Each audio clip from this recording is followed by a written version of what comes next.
So we decided to split between I'll speak of the revolution and Hossam will speak of the counter-revolution,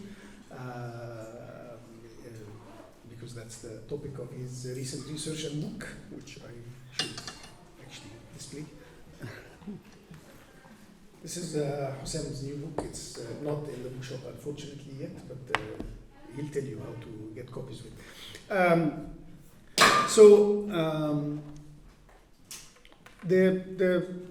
It's very difficult to find the starting point for the events and people's movement and organizing that would lead to the Egyptian revolution. Modern Egypt has a history of student activism, labor organizing. It's 100 years, I think, of socialism, but also 100 years before that of also just popular uprisings and mobilization. But I think we tend in Egypt to speak of generational movement also, probably because of the centrality of the student movement. And so the most coherent way of speaking of the revolution would be to speak of the origins of the emergence of the generations that would pretty much play a leading role in the revolution. And so in the 90s, it would have looked, I was too young, but Hossam is slightly older than me, but in the 90s, you couldn't really tell that there was such a long history of mobilization in the country. The last generation to see mass mobilization was also a generation that had to reinvent it, because during Nasser's republic, there was not just absolute control over the public sphere and the media and so on, but also it was a hegemonic state. It was a state that was able to present an ideology and a narrative that mobilized people behind it. And then the failure of that regime led to the emergence of student organizing in 1968, which was anyway a revolutionary year all over the world.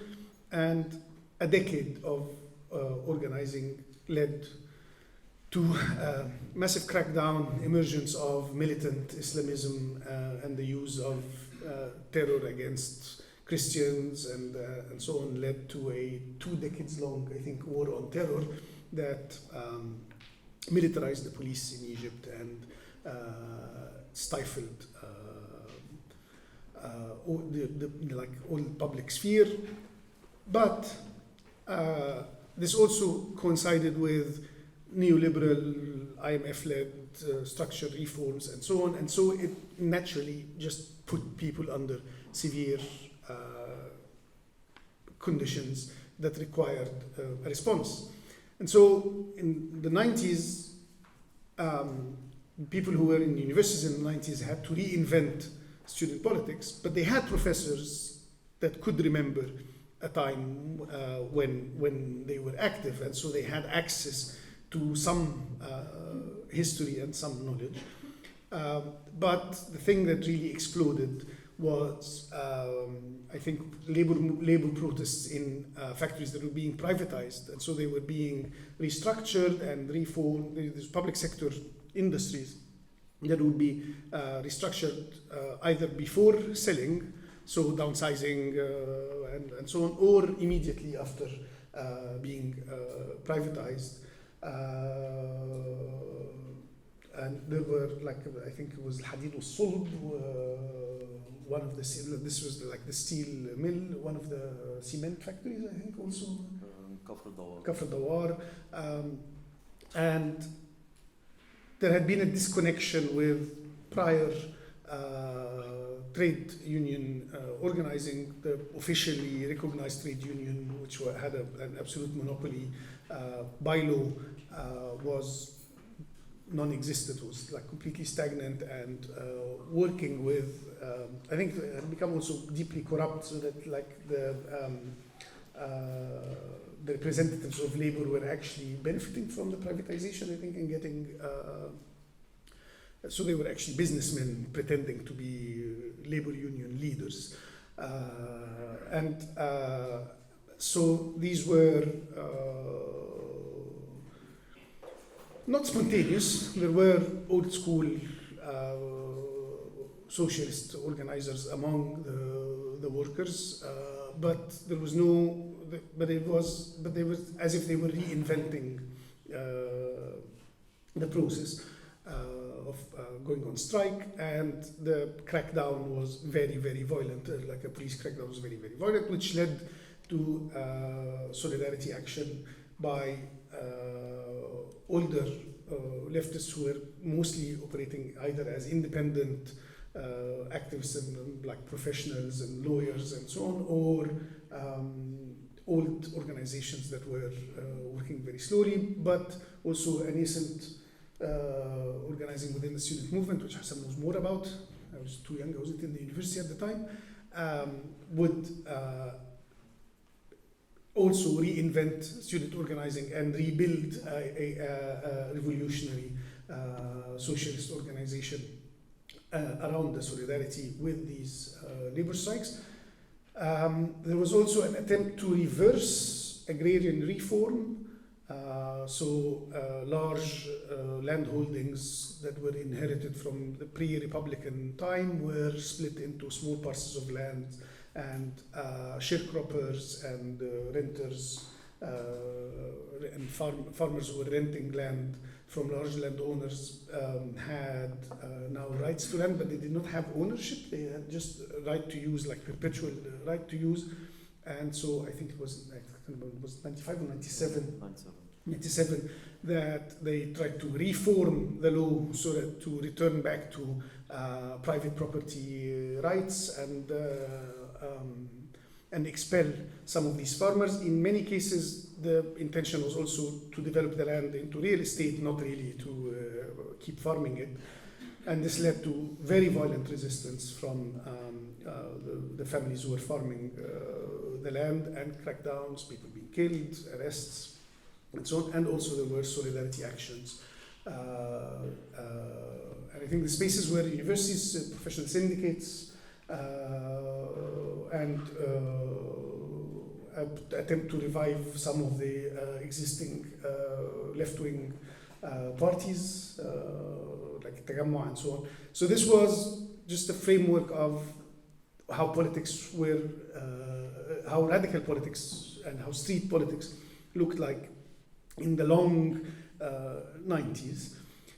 And then in the 2000s, what major transformations happened in the world, including obviously a drastic change in the media landscape with the emergence of satellite news channels and their spread, but also the internet. The internet, I think it was still mostly dial-up at the time, but it was becoming popularized. So the internet has been in Egypt since the early 90s, but it was limited to certain sectors like universities, banks, and whatnot, and then private services that would sell accounts emerged in the mid-90s, but were very expensive. And then as broadband was being slowly introduced, dial-up became relatively cheap and computer use became widespread. And so there were suddenly a public sphere that wasn't completely controlled by the state was emerging. There were news media that was not also controlled by the state emerged. And within this moment, two explosive events happened, but the first and most important one was the second Intifada.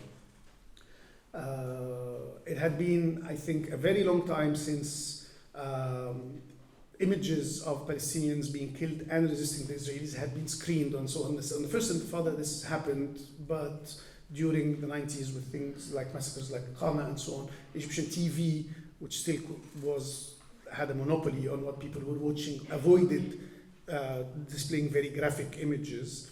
And then suddenly, because of satellite channels and because of the internet, people had access to see what was happening, both the atrocities and the resistance to it. And so the Second Intifada inspired a generation to protest in universities, to try and break out of the confines of Cairo University, of like just to not to protest in campus, but to go out. Cairo University happens to be next doors to the Israeli embassy, and so the need to, and the American University in Cairo is next doors to the American embassy, and so the radicalism of the student movement would focus on the idea that if we break out of campus, we can march on these embassies and join the fight somehow. And this would lead to a very harsh crackdown. But it also opened the space for, after the protest, people talk, people start producing newsletters and so on and start organizing. So it exploded a form of organizing. And brought in a new generation. Now, the most significant thing that happened apart from the student movement at that time was that all political factions agreed that this was a momentous thing, both what was happening in Palestine, but also this organic response from students, but also from the population at large. And so the first broad spectrum united front that has every political faction in Egypt from the right to the left was the اللجنة الشعبية لتضم الانتفاضة الفلسطينية, which was a popular committee that in solidarity with the Palestinian Intifada, and its job was mainly to collect donations of food and medicine to send to Gaza via the Rafah crossing. Gaza was not completely besieged at the time, but it was completely occupied by the Israelis. And so the fact that they unified, but the fact that also they had like a day-to-day work, involving donation drives and so on, led to a more solid unity in this front, but also like a big school in organizing and in working directly with communities. And so you had these two things in parallel. And then 9/11 happened. And then there was this global war on terror, and then there was the Iraq war. And so each of these successive events would lead to more unity in that front, but also more protesting and more organizing. Parallel to this, the labor movement had become much more organized. So the intense and bloody battles of the 90s would lead to, I think, better ability to negotiate, better ability to organize strikes and announce them beforehand, and so on. I'm running out of time without reaching the revolutionary moment. But so I will end at the moment where the socio-economic protests and the geopolitical protests and all the generations would come together, which is at the Iraq War protests. So in March 2003, the first large protest to be called for using internet and SMSs. And it was a very strange call at that time because we didn't know exactly when the Americans would hit. This was a global thing. It was part of the anti-war movement, that people agreed that the next day after the attack, we will converge in the streets and protest this war. So people had been spreading a message for a week saying Tahrir Square the next day after the attack. The next day would be 20th of March. I think Egyptians ended up protesting on the 21st, probably I can't remember the reason. But nobody had any idea who will come, who will show up. Most protesting around causes like Palestine would be either small and symbolic or would start in universities. So the idea that you would go directly downtown and not start somewhere somewhere safe, was new and innovative. But also, Tahrir was symbolic, but also it was next to the American embassy. And so it ended up being a very big protest, and the police had to control it because it was very close to the American embassy. But the coincidence was that 2 months before the attack, they had floated the pound for the first time, and Egypt was experiencing a big wave of inflation that was putting everybody under pressure. So it wasn't organized labor, it was all working class people who were feeling it.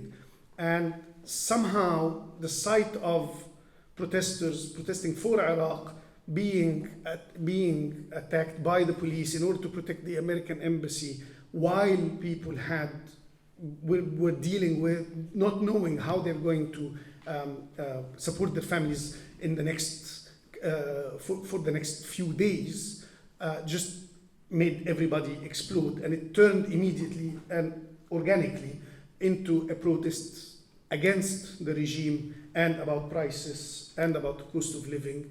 And as it became clear that it would be impossible for protesters to reach the American embassy, they switched their direction of attack to the headquarters of the ruling party, which were behind them and weren't being protected at the time because everybody knew that the target was the American embassy.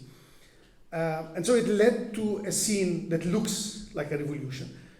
The energy wasn't there a couple of weeks later, but it was a lesson in what was possible and what the street could achieve, and then it led to further organizing where people were deliberately coming together and thinking, yes, if we talk about the national issues, the geopolitical issues, and the bread and butter issues, then this can lead to real political change. And if we retain this broad popular front, then this could lead to real political change,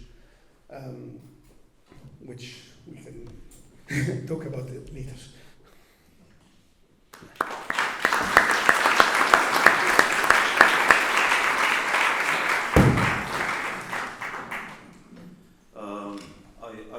I think I must start with a confession. I'm jealous of Alaa. Not only did 10 years of state repression, still he managed to keep his hair while I lost all mine. But also he gets to talk about the cheerful parts of our history, and I'm left with the grim counter-revolution to talk about. So I just had to get this out, because it always happens this way. As you definitely know, over these past few years, there has been a horrible genocide happening in Gaza on the eastern border of Egypt. And as Alaa went into detail now, Egyptian activism for a very long time, generation after generation, has always been linked to the Palestinian cause. My own gateway into politics, as well as Alaa's, was the Palestinian cause. You start seeing pictures and images of Palestinians not just being killed, but also resisting. And then you start drawing parallels between Palestine and Egypt, between the Israeli military and Mubarak's police, between the oppression that the Palestinians are facing and how they are resisting together. With ours. So it might really sound or look really surreal that with this genocide happening in Palestine, there wasn't really much activism or much protests in Egypt like the ones that we saw in the 2000s, let alone 2011, when Egyptian revolutionaries actually stormed the Israeli embassy at the time. So why is that? I'll use this in order to talk about the Egyptian counter-revolution, which started in 2013 by a military coup led by then Abd el-Fattah al-Sisi, who was the Minister of Defense at the time. And the coup happened against Egypt's first democratically elected president, who belonged to the Muslim Brotherhood, Mohammed Morsi. Why did the coup happen? There are tons of books and tons of articles and tons of research papers and statements and podcasts that have been written and made about this. But for the sake of time, I will go into the main reason why the coup happened. The coup happened because in the previous 2 years, the military and the Islamists got into a Faustian bargain by which the deal was, for the Islamists, you defuse the revolution in exchange for giving you a share of the cake at the time. But the Islamists failed to defuse the revolution, and to be more specific, the Islamist leadership, because their base cadres were part of the revolution. And that's when the military decided that they will do the job themselves. Now, usually there is a common mistake, a stereotype that I think, which is a counter-revolution restores the old order. You know, you have a revolution, then there is a counter-revolution that suddenly brings back the old order. But actually, this is a mistake, because a counter-revolution does not restore the old order simply because the old order has failed. And by failure here, I don't mean the kind of failure that you and I would think of, like the old regime was not democratic enough, or there wasn't equal distribution of wealth. No. In the eyes of the counter-revolutionaries, the old regime has failed because it failed to stop the revolt. So usually, the kind of regime that comes out of a successful counter-revolution is a regime that tries to avoid the mistakes of the past. If you look at Sisi and the generals around him at the time, most of them were graduates of class 69 for the year 1977. This means they had never witnessed any wars. They never saw the complete screw-ups of military rule under Nasser previously. They were confident. They grew up in a military that prioritized domestic security and economic profiteering. In case you didn't know, the Egyptian military is a player in our civilian economy. They have their own firms, they produce everything from furniture to food, all the way up until cement and construction projects. So in the eyes of the generals, Hosni Mubarak was too weak, was too lenient, and if it wasn't for his leniency, those kids like Alaa and Hossam and the others, they would not have done this catastrophe of 2011. So the kind of regime that evolved out of this was completely different. And it was a regime where the generals were determined not to repeat the mistakes of the past. So I will go through a couple of points just to explain in what way the counter-revolution basically produced a completely different order from that of Mubarak, and it can explain to you why the situation in Egypt is what it is today, where politics have almost disappeared.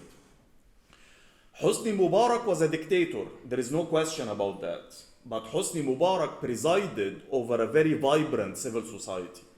And I mean here civil society in the Gramscian sense, that would include all civilian institutions.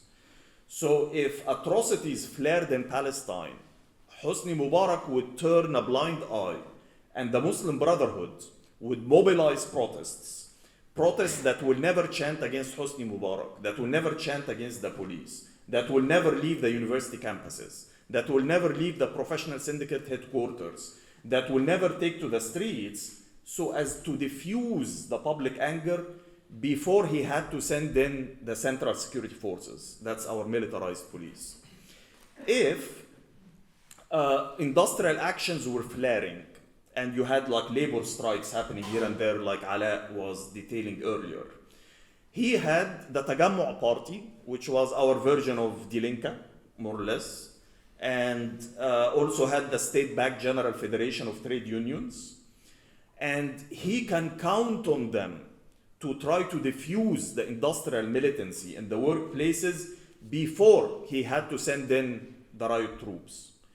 Last but not least, he had a ruling National Democratic Party, which was unideological, toothless, but it included heavyweight community leaders in almost every neighborhood in Egypt. And this way, if you had a problem with the state, before you go and you set yourself on fire in front of a police station or attack the police, you can go to your local National Democratic Party guy, and in exchange for a small bribe, or even sometimes for free, he can mediate between you and the state. This kind of authoritarian formula, this is what enabled Hosni Mubarak's rule to continue for 3 decades. But it is exactly what the military and the generals saw as the reason for Hosni Mubarak's collapse. So the kind of regime that evolved under Sisi, basically Sisi completely destroyed the civil society in the middle. And so we don't have a ruling party at this point. The state-backed General Federation for Trade Unions is almost like it's just on paper. All independent unions were dismantled. The Muslim Brotherhood and the Islamist opposition were dismantled. Leftist opposition were dismantled. All community and youth organizations were dismantled. Even apolitical charities in Egypt were also dismantled or nationalized by the state. Arts and culture. And everything. At this point, you have the state ruling over society on a daily basis without any buffers in the middle. And it's not just the ordinary state. The military and the police and the General Intelligence Service, that's our CIA, basically they are cannibalizing the rest of the state organs, taking over whatever civilian functions that these ministries used to perform. So now, let's say like art and culture, there is this ex-officer at that security apparatus that's in charge of it. Education, that general at that apparatus is in charge of it. So it's the repressive state apparatus ruling over society on a daily basis. I will conclude by something. I mean, as much as this is a depressing situation that we've never witnessed in our own modern history, but I believe such toxic formula will also produce Sisi's end, more or less. If a social explosion happens in Egypt, and that will be largely spontaneous, you don't have this buffer any longer that used to serve as a protector for the state. It wasn't just protecting society from intrusions. This was also protecting the state. So on a day like the Friday of Rage, the 28th of January 2011, when we defeated the police and took over Tahrir, and basically the Interior Ministry had collapsed, Mubarak had a wide array of organizations that he can try to negotiate with in exchange for diffusing the uprising. This is something Sisi doesn't have today. Last but not least, the Egyptian revolution and the Arab Spring in general, I mean, it broke out because of a long list of reasons. But I can narrow them down to 2. One is the issue of political repression and police brutality. Number 2 is the question, or the social question, or which relates to the distribution of wealth. There are counter-revolutions across history that did repress revolts, but at the same time tried to address the problems that led to that revolution in the first place. Now, because of these 2 structural problems, that's why you had a revolution. So it wasn't just because Hossam or Alaa or X or Y or Z were inciting and calling for it. If there wasn't the fertile ground, thanks to these 2 factors, this revolution would not have happened. Now look at Sisi's regime today. Did he solve those 2 problems? Did he address them? When it comes to political repression and police brutality, Mubarak is a human rights activist compared to Sisi. This is the kind of repression that we have today. It's unbelievable. It's unprecedented. Never in our history.